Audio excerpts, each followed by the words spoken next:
మన ఫ్రెండ్స్ కొంతమంది అడుగుతున్నారు, మేము ఫర్టిలైజర్స్ ఎక్కడ స్టోర్ చేస్తాము అని అడుగుతున్నారు. అయితే మాది బాల్కనీ గార్డెన్ కదా, ఫర్టిలైజర్స్ స్టోర్ చేయడం కొంచెం కష్టమే. ఫర్టిలైజర్స్ అంటే ఎక్కువగా అయితే న్యాచురల్ ఫర్టిలైజర్సే వాడతాము. న్యాచురల్ అంటే హోమ్ ఫర్టిలైజర్సే వాడతాము. బట్ ఎప్పుడైనా అర్జెంటుగా కావాలి, లేకపోతే ఎక్కువగా ఇంకా మన దగ్గర ఇంట్లో ఏమి పాడైపోయినవి లేవు అంటే ఇంకా బయట నుంచి తెచ్చినవి వాడతాం అనమాట. ఎక్కువగా అయితే న్యాచురల్ ఫర్టిలైజర్సే ఉంటాయి, చాలా తక్కువగా కెమికల్ ఫర్టిలైజర్స్ అవన్నీ ఉన్నాయన్నమాట. అయితే ఇప్పుడు వచ్చేసి వాషింగ్ మెషిన్ పైన ఒక చిన్న కబర్డ్ లాగా ప్రొవిజన్ ఉందన్నమాట. లక్కీగా ఇది కొంచెం పెద్ద సైజులో ఉంది. దీంట్లోనే మేము ఎక్కువగా కిచెన్ సంబంధించిన వాషింగ్ సంబంధించిన ఐటమ్స్ అన్నీ పెట్టుకుంటాం అనమాట.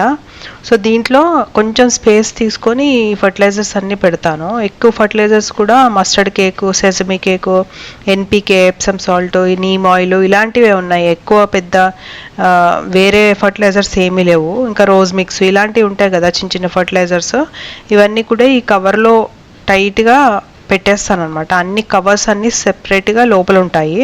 ఈ అంత పెద్ద కవర్లో అవన్నీ కూడా పెట్టేసి కవర్ మొత్తం సీల్ చేసి పెట్టేసుకుంటాను వాసన రాకుండా.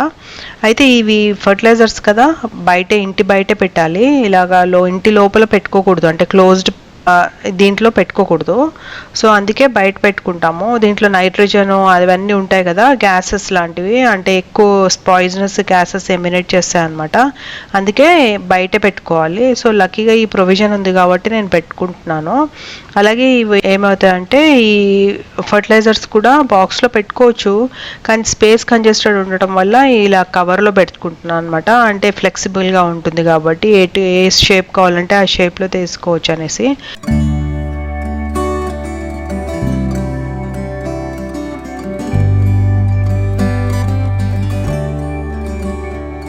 అలాగే మనకి ఇంకా cow dung, dry leaves, dry banana peel, egg shells, ఇంకా నట్ షెల్స్ ఇవన్నీ ఉంటాయి కదా, ఇవన్నీ కూడా సపరేట్గా పెట్టుకుంటాను అనమాట. ఇది ఒక ప్లాస్టిక్ కవర్లోనే అన్నీ పెట్టుకుంటాను. కౌడంగు, ఇంకా కోకోపీటు, అలాగే డ్రై సాయిల్, ఇవన్నీ కూడా ఒక ప్లాస్టిక్ కవర్లో, అంటే వాషింగ్ ఏరియా కదా, వాషింగ్ ఏరియా వాటర్ పడుతుంది అనేసి ప్లాస్టిక్ కవర్లోనే పెడతాను అనమాట. అన్నీ కూడా వేరువేరుగా సీల్ చేసి పెట్టుకుంటాను.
సీల్ చేసి పెట్టినవన్నీ కూడా ఇంకో మంచి ప్లాస్టిక్ కవర్లో పెట్టేస్తాను అనమాట.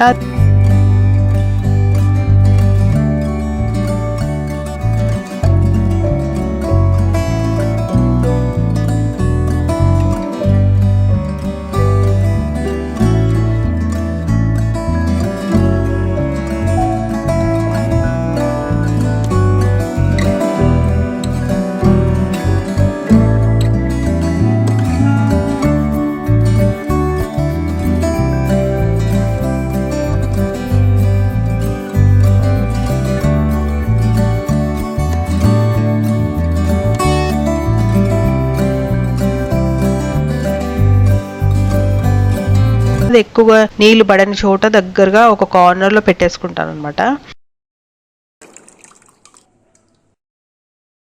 అలాగే ఇవన్నీ కూడా డ్రై చేసుకోవడానికి ఏంటంటే ఎప్పుడైనా కూడా ఫ్రూట్ పీల్స్ కానీ ఇలాంటివి వెజిటబుల్ పీల్స్ కానీ బనానా పీల్ కానీ ఇలాంటివన్నీ డ్రై చేసుకోవాలి, ఎగ్ షెల్స్ కానీ డ్రై చేసుకోవాలంటే ఈ వాషింగ్ మెషిన్ పైన ఒక చిన్న క్లాత్ లాంటిది పేపర్ లాంటిది అలాంటిది వేసేసి ఇంకేమైనా ప్లాస్టిక్ లిడ్స్ అలాంటివి ఉంటాయి కదా, అంటే పడేసేవి యూజ్ అండ్ త్రో లిడ్స్ ఉంటాయి కదా, అలాంటివన్నీ యూజ్ చేస్తాను అనమాట. అవి ఎండిపోయిన తర్వాత ఇవి అన్ని కూడా ఒక్కొక్కటి కవర్లో పెట్టుకుంటాను. ఎందుకంటే గాలికి అవన్నీ కూడా ఎగిరిపోయే అవకాశం ఉంటుంది. ఏంటంటే ఇవి డ్రై నీమ్ లీవ్స్ అవన్నీ ఉంటాయి కదా, అవి గాలికి ఎగిరిపోతూ ఉంటాయి అనమాట. అందుకే బయట పెట్టకుండా ఇవన్నీ కూడా ఒక కవర్లో సపరేట్గా పెట్టేసుకుంటాను. ఇవన్నీ కూడా బాగా డ్రై చేసిన తర్వాతే పెట్టుకుంటాను, లేకపోతే ఫంగస్ వస్తుంది అనమాట. ఎట్టి పరిస్థితుల్లో నీటి చుక్కలు పడకుండా చూసుకోవాలన్నమాట. అంటే కవర్ పెట్టినా కూడా దానిపైన ఏదైనా ఒక లిడ్ లాంటిది లేకపోతే ఏదైనా బోర్లిచ్చి పెట్టుకోవాలి. ఇప్పుడు వచ్చేసి ఇది స్టూల్ ఉంటుంది కదా, ఈ స్టూల్ దానిపైన పెట్టేస్తాను అనమాట. సో ఇది గార్డెన్కే వాడతాం కాబట్టి ఇది పెట్టేస్తాను అనమాట. అది కాక మన లిక్విడ్ ఫర్టిలైజర్స్ ఉంటాయి కదా, లిక్విడ్ ఫర్టిలైజర్స్ వచ్చేసి ఏదైనా కూడా తయారు చేసుకోవాలని అనుకుంటే వాటర్లో వేసేసి పెట్టేస్తాం కదా, అది పెట్టిన తర్వాత మంచిగా సీల్ చేసేస్తాను అనమాట. ఇక్కడ ఒక చిన్న ప్రొవిజన్ ఉందన్నమాట, చిన్న గట్టు లాంటిది ఉంది, దాని మీద లిక్విడ్ ఫర్టిలైజర్స్ కానీ లేకపోతే వాటర్ ప్రొపగేషన్ పాట్స్ కానీ అలాంటివి పెడుతూ ఉంటాను. అంటే నీటికి సంబంధించినవి వేరే దగ్గర పెట్టుకుంటాను అనమాట. లేదా అంటే ఏదైనా పాట్లో ఈ ఫర్టిలైజర్స్ స్టోర్ చేసుకోవాలి అని అనుకుంటే ఆ బాటిల్స్ అలా పెట్టేస్తాను అనమాట. ప్లాస్టిక్వే ఎక్కువగా వాడతాను. అంటే ఎప్పుడైనా గాలికి పడిపోయినా కూడా అవేమి అంటే గ్లాస్ బాటిల్స్ అవన్నీ చేయకుండా ఇలాంటి ప్లాస్టిక్ బాటిల్సే వాడేస్తాను అనమాట. అలాగే ఈ ఐస్ క్రీమ్ డబ్బాలు కానీ ఇలాంటివి ఉంటాయి కదా యూజ్ అండ్ త్రో, అలాంటివి మాత్రం ఫర్టిలైజర్స్కి వాడేసి మళ్ళీ పడేయటం అనమాట. సో ఇప్పుడు ఇక్కడ నేను బనానా పీల్ ఒకటి సోయాబీన్ లిక్విడ్ ఫర్టిలైజర్ దీంట్లో స్టోర్ చేస్తున్నాను. ఇది ఎప్పుడు కావాలనుకున్నప్పుడు అప్పుడు తీసుకోవడానికి పెట్టుకుంటాను అనమాట. లిడ్ కంప్లీట్గా కవర్ ఉంటుంది కాబట్టి ఇంకా దానికి మళ్ళీ మనం ఏం ప్రాబ్లం ఉండదు కాబట్టి ఒక పాట్లో పెట్టేస్తాను అనమాట. అయితే ఇప్పుడు గార్డెనింగ్ చేసేటప్పుడు ఇవన్నీ కొంచెం జాగ్రత్తలు తీసుకోవాలి కదా. అలాగే నీమ్ ఆయిల్ వాడతాం కదా, వాడిన తర్వాత వెంటనే ఆ బాటిల్ని కడిగేసి పెట్టేసేయాలి, లేకపోతే అంత నాచు వచ్చేస్తుంది అనమాట. బోర్లు ఇచ్చి పెట్టేసుకోవాలన్నమాట, అన్ని డ్రైగా పెట్టుకోవాలి. అలాగే ఇవి ఉంటాయి కదా టూల్స్ అన్నీ కూడా, గార్డెన్ టూల్స్ అన్నీ, ఈ తాపులు లేకపోతే ఈ మట్టి పెకిలించడానికి ఇలాంటివన్నీ ఉంటాయి కదా, ఇవన్నీ కూడా ఒక డబ్బాలో పెట్టేసుకుంటాను అనమాట. పాత డబ్బాలో ఏదో ఒక బాక్స్లో అన్నీ పెట్టేసుకుంటాను దగ్గరగా వీలుగా ఉండడానికి. సో ఇలా చేసుకుంటూ ఉంటాము. అలాగే ఈ పాట్స్ కూడా ఎప్పుడైనా కూడా మొక్కలు తీయాలి, మొక్కలు గార్డెనింగ్ చేయాలంటే ఎప్పుడు అనుకుంటే అప్పుడు కుదరదు అనమాట. ఇప్పుడు మనము ఒక గార్డెన్లో ఒక పని చేయాలి అని అనుకుంటే 3-4 days ప్లానింగ్ చేసుకోవాలన్నమాట, ముందే ప్లాన్ చేసుకోవాలి. ఎందుకంటే మాకు ఈ చిన్న బాల్కనీని వాష్ ఏరియా కూడా, అలాగే బట్టలు ఉతకడానికి కూడా ఇదే ఏరియా, అలాగే వాషింగ్ మిషన్ బట్టలు ఆరేయడానికి కూడా ఇదే ఏరియా అనమాట. అంటే బట్టలు ఆరేసామంటే ఇంకా మనకి గార్డెన్ పని అవ్వదు. అలాగే వాషింగ్ మెషిన్ పెట్టామంటే కిందంతా పచ్చిగా అయిపోతుంది కాబట్టి ఒక 4-5 hours వరకు మనం ఇంకా గార్డెన్ చేయడానికి వీల్లేదు. అలాగే అప్పుడే కడిగాం కాబట్టి మళ్ళీ మట్టి వేయడానికి కూడా వేయాలనిపించదు, అంటే మట్టి పనులు చేయాలనిపించదు. సో అందుకే కొంచెం హెక్టిక్గా అనిపిస్తుంది బాల్కనీ గార్డెన్ కాబట్టి. అలాగే ఈ పాట్లో కూడా ఏదైనా మొక్కలు ట్రాన్స్ప్లాంట్ చేయాలన్నా లేకపోతే ఏదైనా గార్డెన్ వర్క్ చేయాలన్నా ఒక చిన్న మొక్క తీసి వేరే దాంట్లో పెట్టాలి అని అంటే కూడా ఫస్ట్ పాట్స్, ఎలాంటి పాట్స్ వెతకాలి, ఆ పాట్లో ఏం మొక్కలు లేవా, లేకపోతే ఈ మొక్క ఒక పాట్ కావాలి అని అంటే ఆ పాట్లో ఆ మొక్కది లైఫ్ స్పాన్ ఎంత ఉంది అవన్నీ ఆలోచించుకోవాల్సి వస్తుంది అనమాట. అది అయిపోతుంది అని అంటే అప్పుడు ఈ ప్లాంట్ దాంట్లో షిఫ్ట్ చేయడానికి కుదురుతుంది అనమాట. అలాగే ఇంకా ఒక ప్లాంట్ ఒక పాట్ తీయాలి అని అంటే దానిపైన చుట్టుపక్కల కూడా ఒక 4-5 పాట్స్ ఉంటాయి అటాచ్డ్, అంటే బ్యాలెన్సింగ్గా ఉంటాయి కాబట్టి, స్పేస్ అడ్జస్ట్మెంట్లో ఉంటాయి కాబట్టి ఒకటి తీయాలని అంటే అన్నీ తీసిన తర్వాత అసలైన పాట్ తీయడానికి కుదురుతుంది అనమాట. అప్పుడు దాంట్లో మళ్ళీ సాయిల్లో మనం కొంచెం జాగ్రత్తగా పెకిలించుకొని అప్పుడు ఏదైనా ప్లాంట్స్ కానీ అవన్నీ పెట్టుకోవాలి. పెట్టిన తర్వాత మళ్ళీ ఆ ప్లాంట్ ఎలా పెరుగుతుందో దాని సైడ్ కొంచెం వదిలేసి మిగతా పాట్ని అదే పాట్ మీద సెట్ చేయాల్సి వస్తుంది అనమాట. ఇంకా గార్డెన్ వర్క్ చేసామంటే మిగతా పనులు ఏవి కూడా కుదరదు, ఎందుకంటే బయట కొంచెం మట్టిగా అయింది అనుకోండి మళ్ళీ ఇంట్లోకి రావడానికి కుదరదు అనమాట. సో అవన్నీ దగ్గర పెట్టుకోవాలి, అన్ని ఐటమ్స్ కూడా దగ్గర పెట్టుకోవాలి, దగ్గరలో చూసుకొని ఈ గార్డెన్ పని చేసుకోవాలి. సో ఇది మాత్రం కొంచెం ఇంకా చెప్పాలంటే డబుల్ వర్క్ అని, అంటే ఇప్పుడు మనం మట్టి పట్టుకున్న ఖాళీ స్థలం ఉందనుకోండి, ఈరోజు తవ్వేసి వదిలేద్దాము, రేపు చూసుకోవచ్చు పని అని అనుకుంటాము. అలా కాదు, మన బాల్కనీ గార్డెన్లో అన్నీ చేసుకున్నాం అని అంటే ఇంకా కిందన్నీ ఫస్ట్ ప్లాస్టిక్ కవర్స్ అన్నీ వేసుకున్న తర్వాతే ఆ మట్టి తీయాలి, లేకపోతే ఆ మట్టి అంతా కూడా కింద పడిపోతుంది. అదంతా అయిపోయిన తర్వాత, ఇవన్నీ వర్క్ అంతా అయిపోయిన తర్వాత మళ్ళీ క్లీన్గా ఊడ్చేసుకోవాలి. ఊడ్చేసి ఆ మట్టి అంతా కూడా డ్రైన్ హోల్లో పడకుండా జాగ్రత్తగా చూసుకోవాలన్నమాట.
సో ఇవి హెక్టిక్ పనులు అనమాట బాల్కనీ గార్డెన్లో.